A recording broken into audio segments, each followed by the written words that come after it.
Drowsy behind the wheel? This dash cam's got your back with a fatigue alert. Go into your DMS.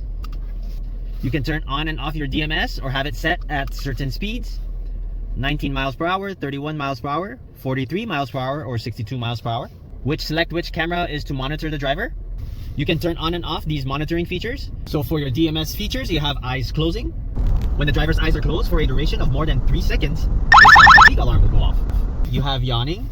Your fatigue alarm will go on if the driver yawns one time with the mouth opening reaching 60% or more and the continuous time is more than 3 seconds. You have smoking. An alarm will go on if the driver continuously smokes in the screen for more than 3 seconds. You have your phone call. If the driver makes a phone call in the screen continuously for more than 3 seconds. Distraction. When the driver's head deviation is more than 45 degrees for more than 3 seconds. Stay safe, stay awake.